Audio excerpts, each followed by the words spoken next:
Senhor presidente, senhoras e senhores senadores, eu ocupo a tribuna deste Senado hoje para falar de um tema recorrente em relação aos brasileiros que vivem no exterior. Há muito vinha me incomodando a situação de muitos brasileiros de boa-fé que vendiam todos os seus bens para buscar uma oportunidade em nosso país irmão, Portugal, mas que ao chegar àquele país se deparava com as restrições e dificuldades advindas dos efeitos inflacionários e recessivos do período pós-Covid e da guerra da Ucrânia, que tem penalizado muitas nações do velho continente.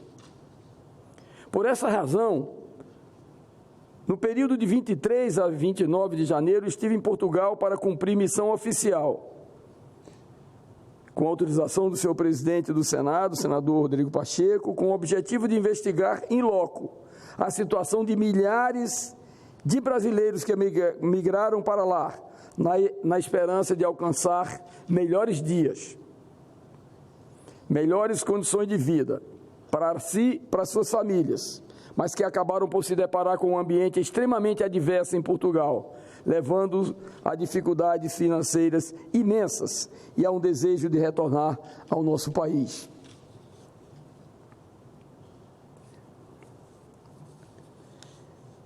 Portugal conta hoje com cerca de 300 mil brasileiros, entre residentes permanentes e transitórios. Cerca de 200 mil estão solicitando cidadania portuguesa. O envelhecimento populacional, a língua comum e a possibilidade de contratação de mão de obra brasileira mais barata serviram, por muito tempo, de incentivo para que muitos brasileiros se desfizessem do que tinham no Brasil para ir em busca das promessas de empregos mais bem remunerados no velho continente. Em função disso, hoje cerca de 23 mil brasileiros enfrentam sérias dificuldades financeiras, quase 10% dos brasileiros que vivem lá. Pessoas que viajaram através e buscando melhores condições de vida, estimulados por notícias falsas de youtubers que descreviam Portugal como um Eldorado, mas que acabaram encontrando grandes dificuldades, ficando sem recursos para se alimentarem e para pagarem moradias, testemunhados por mim. A missão oficial consistiu em uma extensa agenda com diplomatas e grupos de representantes de imigrantes brasileiros, Organização de Imigração das Nações Unidas e representantes da Assembleia Nacional de Portugal, em Lisboa, na cidade do Porto e na cidade de Faro. Acompanhado do embaixador do Brasil em Portugal, Raimundo Carreiro, visitei a Assembleia da República e fui recebido pelo deputado João Moura, do PSD português e presidente da Comissão de Amizade entre Portugal e Brasil. Na ocasião, o deputado assinalou que é do interesse do Estado português acolher os brasileiros que decidem estabelecer-se em seu país, que somariam, segundo suas estimativas, quase 500 mil de pessoas. Olhamos com muito bons olhos a imigração dos nossos amigos brasileiros, afirmava ele. À luz do baixo crescimento vegetativo da população portuguesa e da imigração de jovens qualificados para outros países da Europa, informou-nos ainda que o número de brasileiros vivendo legalmente em Portugal aumentou 14% em 2022, ou seja, 28 mil brasileiros a mais, o que fez o efetivo alcançar 233 mil brasileiros vivendo legalmente naquele país. Informou ainda que quase 50% dos novos registros de residências concedidas no ano passado foram para brasileiros. Nessa visita, fomos alertados que o número de brasileiros radicados em Portugal seria muito maior do que aquele estimado, de 350 mil. Em razão de cidadãos que possuem residência permanente, dupla nacionalidade, além daqueles que se encontram ilegais e os que eventualmente moram na Espanha e se deslocam com frequência para esse país. Também acompanhado pelo embaixador Raimundo Carreiro, participei de reunião na missão da Organização Internacional para Migrações, OIM, órgão sediado em Lisboa. O chefe da missão, Vasco Malta, destacou que os cidadãos brasileiros representam a expressiva maioria dos atendidos por essa iniciativa em Portugal, chegando a representar 89% dos atendidos em 2022 e totalizando mais de 8 mil casos desde o início das atividades da OIM.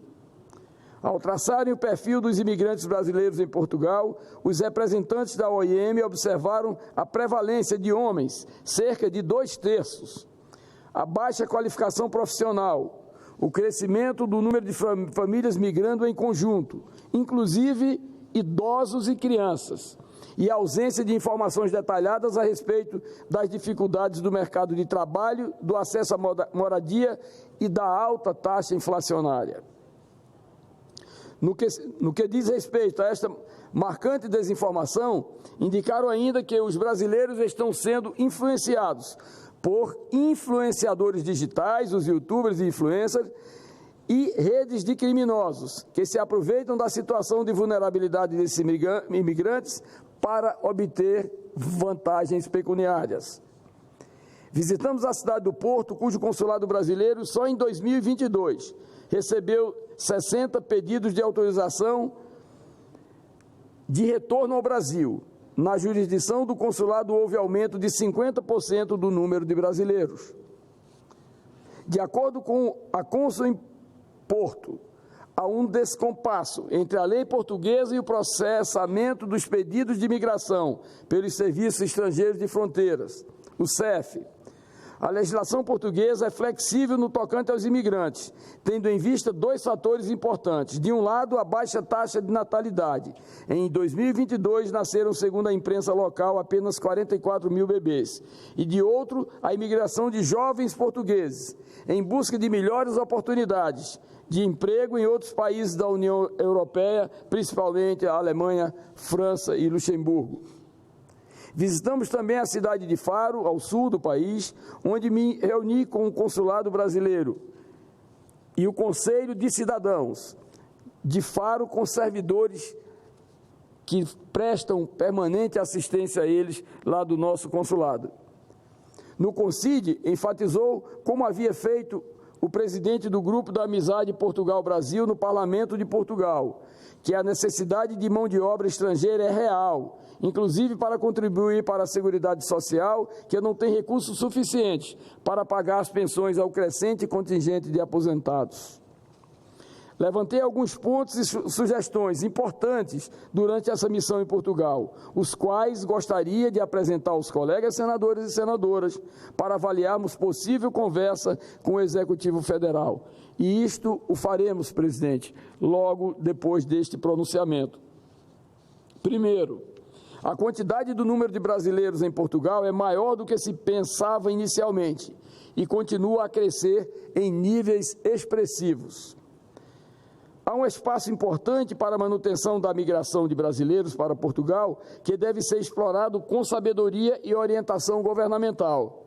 Espaços para a migração de mão de obra especializada, em especial nas áreas de hotelaria, turismo, construção civil e restaurantes.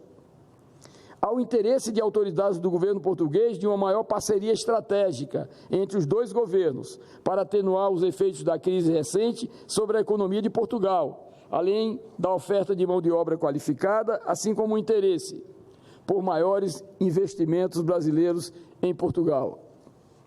Há um trabalho de desinformação feito pelos youtubers e influencers que tem estimulado a migração indiscriminada para Portugal de pessoas sem formação especializada, que, diante de uma realidade adversa daquele país, estão tendo muita dificuldade financeira e acabam buscando apoio para a repatriação. É preciso avaliar meios que coíbam a divulgação dessas informações, seja por divulgação pelas autoridades competentes de notícias, sejam pela punição à divulgação de notícias falsas sobre essa recorrente temática. Ficou claro a importância do governo brasileiro restabelecer canais de diálogo com as comunidades brasileiras no exterior, Passo esse iniciado com a nossa visita na Assembleia da República de Portugal. Há uma morosidade da autoridade portuguesa de imigração, o Serviço de Estrangeiros e Fronteiras, o SEF, em viabilizar o trabalho legal dos imigrantes, que tem dificultado a oferta de trabalho legal a imigrantes brasileiros. Essa lentidão parece estar em dissonância com a postura do governo de Portugal, favorável à migração de estrangeiros para aquele país. Nesse sentido, há um espaço para nosso governo buscar a superação dessa lentidão por meio de maior interlocução com o governo de Portugal. Nesse sentido, há um espaço para estimular uma atividade política de Brasília junto ao governo português com o intuito de acelerar o processo de regularização migratória. 7. Em função das conversas com as organizações de imigração, é possível levar ao governo brasileiro a sugestão de criação de um apoio financeiro, que poderia ser dado à Organização Internacional de Imigração das Nações Unidas, condicionando a utilização dos eventuais recursos para promover a integração e o retorno exclusivo de nacionais brasileiros. Recentemente, senhor presidente, todos nós estamos acompanhando na grande mídia que há uma nova movimentação por parte do governo de Portugal para facilitar a regularização desses migrantes temporários.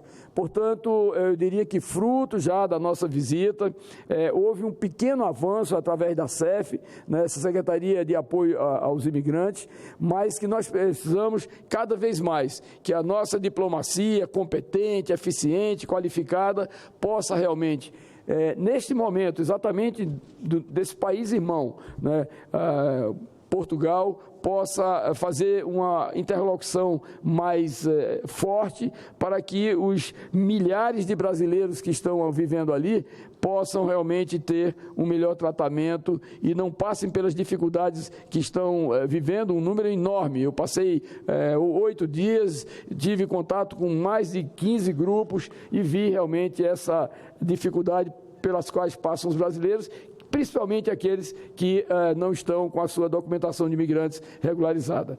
Portanto, era esse pronunciamento que gostaria de fazer. Senador Chico Rodrigues. Nobre senador Paim, Vossa Excelência. Eu ouvi aqui até